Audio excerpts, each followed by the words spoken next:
Billionaire Adrian Wolfe chose to spend New Year's Eve alone at the same airport gate where he had once said goodbye to the only woman he had ever loved. He never expected her to return. Denver International Airport was unusually quiet on December 31st. Most flights had already boarded, families had reunited, and the television above Gate B-17 counted down the final hours of the year to almost no one. Adrian sat alone with his carry-on beside him, waiting for a delayed flight to London. At 37, he had everything he once believed would make him happy. He had built a billion-dollar company from nothing. His name appeared in business magazines. Investors competed for his attention. Private lounges opened their doors the moment he arrived. Yet he remained in the crowded terminal instead. Maybe he was tired of luxury rooms that felt too silent. Maybe he wanted the noise of ordinary people around him. Or maybe some part of him had never forgotten that this was the gate where Elena had walked away 7 years earlier. The woman he had loved. The woman he had chosen ambition over. Adrian stared toward the runway, remembering her final words. "One day, you'll have everything you wanted. I just hope you understand what it cost." Then a child's voice rose behind him. "Mom, is that him?" Adrian turned. Elena stood beneath the departure board, older, stronger, and more beautiful than he remembered. Her hand was wrapped around the fingers of a little boy who looked about 6 years old. The child stared directly at Adrian. And when Adrian saw those unmistakable gray eyes, the same eyes his late father had passed down to him, every sound in the airport disappeared. At 42, Adrian had the kind of face that made people look twice in boardrooms. Angular jaw, dark eyes, the faint silver threading through his hair that his PR team had once suggested he dye back. He'd laughed at them. The silver had started the year he turned 40, the same year the valuation of Wolfe Capital crossed $11 billion. He decided to wear it like the scar it was. He wasn't reading the Forbes profile they'd published about him 3 weeks ago. He wasn't checking the markets. He was staring at the departures board the way a man stares at something he can see, but doesn't really register. The way you look at a wall, when what you're actually doing is remembering. 3 years, 4 months, and he caught himself counting and stopped. He'd promised himself he would stop doing that. The gate door across from him opened with a soft electronic click, and Adrian didn't look up. He'd learned to tune out the rhythm of an airport, arrivals and departures, people coming back, people leaving. The whole machinery of it had started to feel like white noise somewhere around his 200th business trip. And then he heard a laugh. Small, high, completely unselfconscious. The kind of laugh that a child produces before they learn that the world is watching. He looked up. A woman was coming through the terminal walkway with a rolling suitcase in one hand and a little boy on her opposite hip, his sneakers barely clearing her thigh. The boy was pointing at the flight board with the authority of someone who had opinions about destinations. He was maybe 2 years old, maybe a little older, with dark curly hair and the round, serious eyes of someone taking everything in. Adrian's chest stopped working for a moment. Not because of the boy.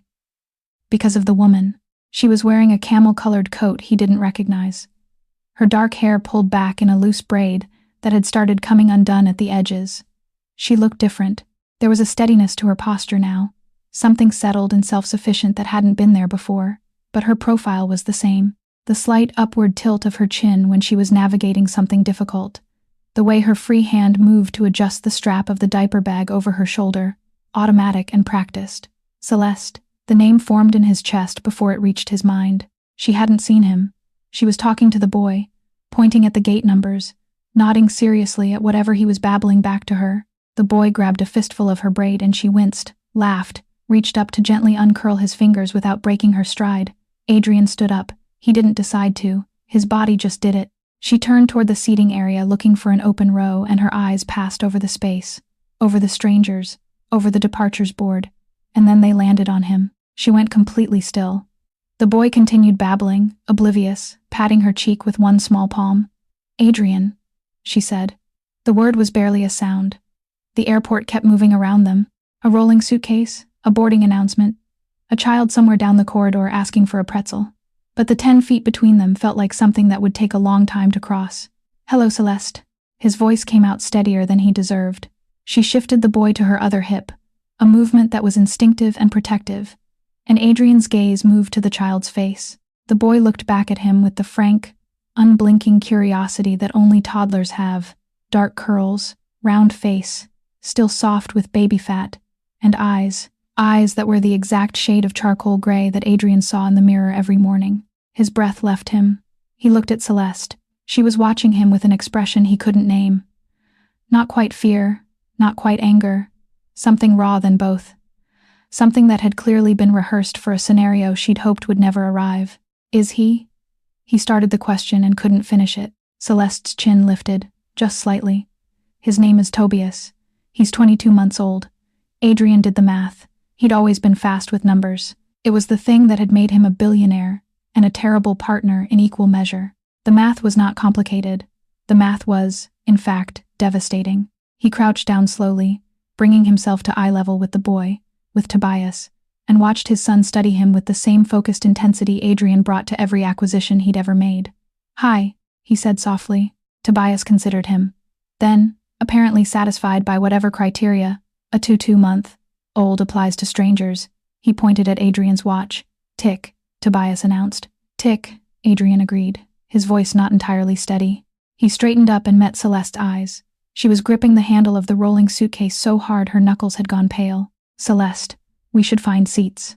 Her voice was professional, practiced, the voice she used when she was holding something together by sheer force of will. He recognized it. He used to love it and fear it in equal measure. "He has to eat before we board." "Of course." Adrian stepped back. "Let me. You don't have to. I want to." She looked at him for a long moment, the kind of look that contains 3 years of unanswered questions. Then she moved toward the nearest open row of seats, and Adrian followed because he didn't know what else to do, because walking away again was the one thing he was certain he couldn't do. What would you have done if you were standing in that airport? Would you have walked away and told yourself it was better for everyone? Or would you have done what Adrian did, sat down in that plastic chair, and refused to move until you understood what you'd lost? The diaper bag hit the seat beside her with a soft thud, and Celeste pulled out a container of cut fruit and a sippy cup with the efficiency of someone who had learned to do everything with one hand.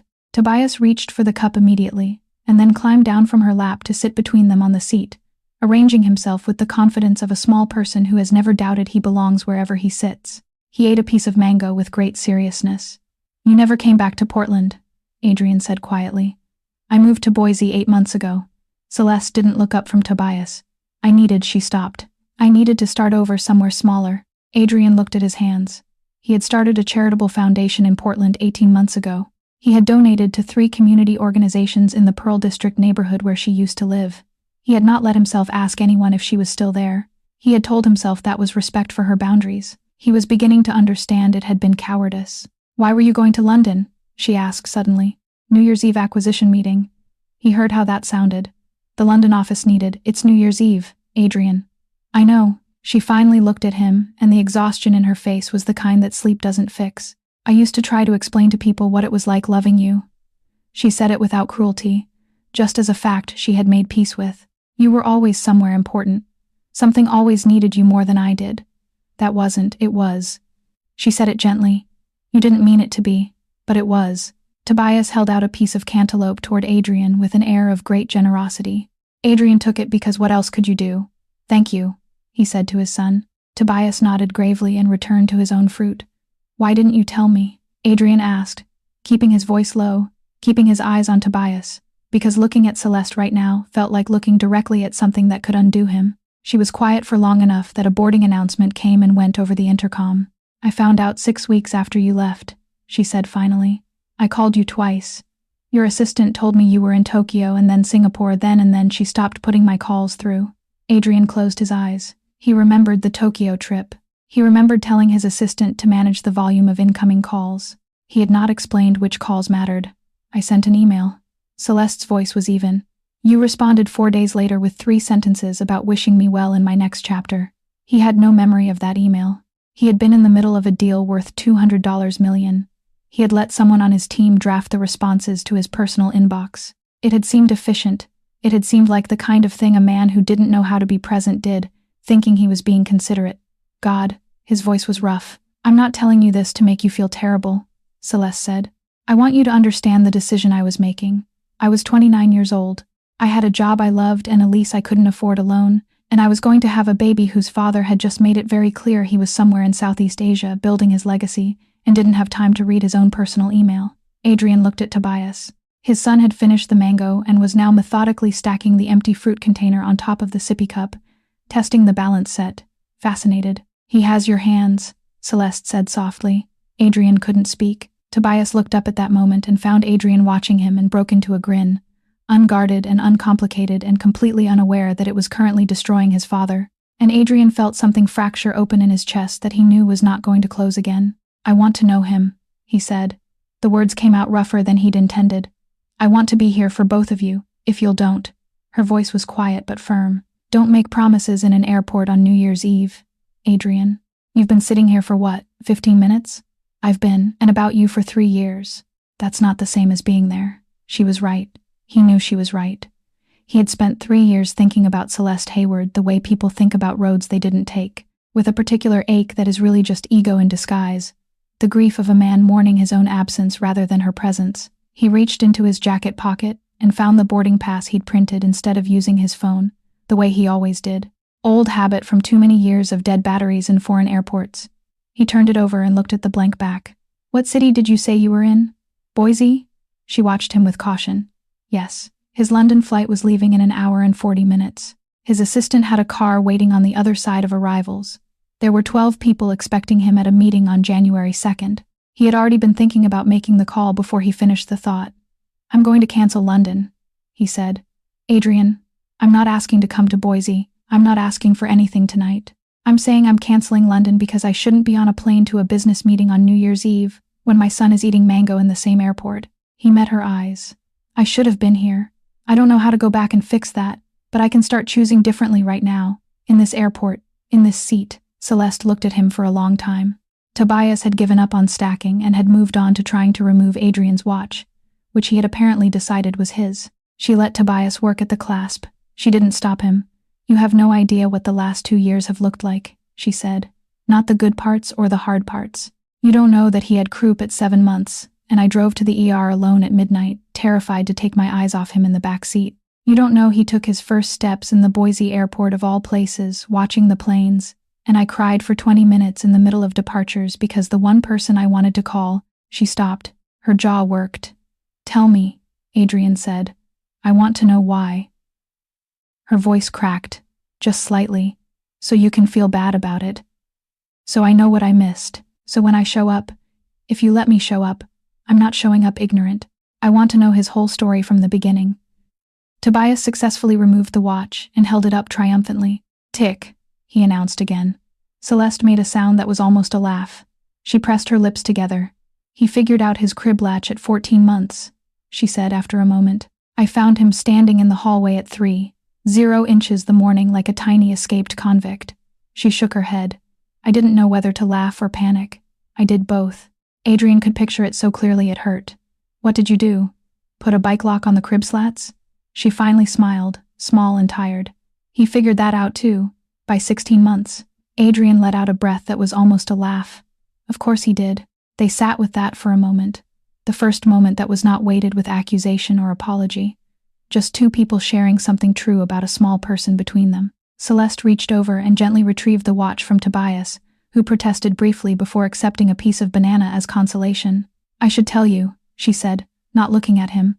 I have a therapist. I've been working through a lot of things. Abandonment patterns. Trust. She paused. She told me I'd probably run into you eventually and that I should know what I actually want before that happened. Adrian turned toward her. What do you want? She was quiet for a long moment, watching Tobias try to figure out the lid of an empty snack container. I want Tobias to have a father who actually shows up, she said. Not because he feels guilty, not because it's the right thing to do on paper, but because he genuinely wants to be here even when here is loud and inconvenient and doesn't fit into a business trip schedule. I'm here right now. Right now is a coincidence. Right now is a choice, Adrian said. The coincidence was the airport. The choice is staying. She looked at him then, really looked at him, the way she used to in the early months before everything got too complicated, when she would study his face like she was still deciding what she thought of him. He let her look. You'd really cancel London, she said. I'm calling Marcus in 30 seconds if you don't tell me not to. Don't call Marcus, Tobias said solemnly. They both looked at the boy. Tobias looked back, apparently satisfied that he had contributed something useful, and returned to the snack container. Adrian pulled out his phone. He found his assistant's number. He typed, cancel London, reschedule January 2nd meeting to remote. Then he put the phone face down on his knee and looked at Celeste. Done, he said. Her exhale was slow. Adrian, you can't just… This doesn't mean I know, he said. I'm not asking for anything tonight except to sit here with you until your flight, and then maybe, if you're willing, to call you tomorrow. Not my assistant, me. She wrapped her arms around herself, a gesture he recognized from 3 years ago, the way she closed inward when she was making a decision that terrified her. One call, she said finally. And if you reschedule or hand me off to anyone on your team, I'm blocking the number. One call, I'll be the one who picks up. Tobias chose that moment to climb back into Celeste's lap, settle himself with his back against her chest, and study Adrian with the frank, unhurried evaluation of a very small person who has decided this stranger deserves another look. Data, Tobias said, pointing at Adrian. Celeste's face went carefully still. Adrian's throat closed. He calls everyone that, she said quickly. It's a phase. He said it to the security guard last week. He didn't look away from Tobias. He reached out very slowly and offered his hand. Tobias studied it. Then, with the gravity of a diplomat signing a treaty, he placed his small hand in Adrian's. Hey, buddy, Adrian said quietly. I'm going to be around more, if that's okay with you. Tobias considered this. Tick, he said, tapping Adrian's bare wrist where the watch had been. Yeah, Adrian said. Tick. The next 3 weeks were not easy. Adrian had expected them to be, had told himself that wanting something sincerely was most of the work, which was exactly the kind of thing a man thinks when he has always been able to purchase his way to the finish line. Celeste gave him one call, then another, and then a third, each one with the measured quality of someone conducting an ongoing evaluation. She told him about Tobias's sleep schedule, his obsession with trucks, the way he lined up his toy cars by color every morning, with a precision that made her half convinced he was running a small logistics operation. Adrian listened to all of it. He asked questions. He did not check his phone. He flew to Boise on a Thursday without telling her, and then immediately called to ask if it was too much, if she needed him to get back on a plane. You're already here? She said. I'm at the airport. I'll stay at a hotel. I just want to… If Tobias wants to go to the park this weekend, Adrian. I know. Too fast. I'll get back on. There's a park 3 blocks from my apartment, she said. He's there every Saturday at 10. If you happen to show up at 10:15, so it didn't seem like a thing, I can do 10:15. It was not a date. It was a father meeting his son at a park. But Adrian stood outside the gate at 10:14, watching Tobias run toward the slide with the focused determination of someone with a schedule to keep, and he felt more present than he had at any boardroom table in 11 years. Celeste stood beside him, hands wrapped around a thermos of coffee. He likes the blue slide, she said. Don't suggest the red one. We'll be here until noon, noted. She passed him the thermos without asking. He took it. There were hard days after that. Days when old habits surfaced, when Adrian answered his phone mid-sentence, when he rescheduled a Saturday visit for a Monday call that he then had to move to Wednesday. Each time, Celeste noticed, she didn't make speeches. She just went quieter, and he learned that her quiet was a more precise instrument than any confrontation. He started leaving his phone in the car when he came to the apartment. He learned which drawer the sippy cups lived in. He learned that Tobias would eat almost anything if you called it a truck food, and refused to eat anything if you told him it was healthy. He learned that bedtime required the same 3 picture books in the same order, and that substituting one for another would result in a renegotiation that could extend the process by 45 minutes. One evening, 6 weeks into what they were carefully not calling anything, Celeste came into the living room to find Adrian sitting on the floor with Tobias asleep across his chest, both of them surrounded by the wreckage of a block tower that had apparently lost the structural argument with gravity. She stood in the doorway. He's been out for 20 minutes, Adrian said quietly. I didn't want to move him. She sat down on the couch beside them, not touching, just close. My mother asked about you last week, she said. He looked up. She saw something online about the Wolfe Capital restructuring. She wanted to know if the rumors were true. Which rumors? That you'd step back from day-to-day operations. He had. He hadn't announced it publicly, but Marcus had noticed, and apparently the financial press had too. He'd transitioned 3 major portfolio responsibilities to his senior team. He still consulted. He still had equity, but the 7-0-hour weeks were done. It's true, he said. She was quiet. Tobias shifted in his sleep, one small fist tightening briefly on Adrian's shirt before releasing. Why? She asked. He looked at his son's face. Because I finally understood the difference between building something and having something. I spent 11 years building. He adjusted Tobias gently, trying not to wake him. I didn't want to look up in another 11 years and realize that the having part had expired while I was at a meeting in Tokyo. Celeste was quiet for a while after that. Then she said, I've been thinking about what my therapist said about knowing what I actually want before I run into you. He waited. I think I want to try, she said. Not rushing. Not pretending the last 3 years didn't happen, but trying. He didn't move, afraid to disturb either the sleeping child or the fragile thing she'd just said. That's everything. He said, Don't make it sound simple. I know it's not simple. He met her eyes. But I've been sitting in airports on holidays for 3 years, Celeste.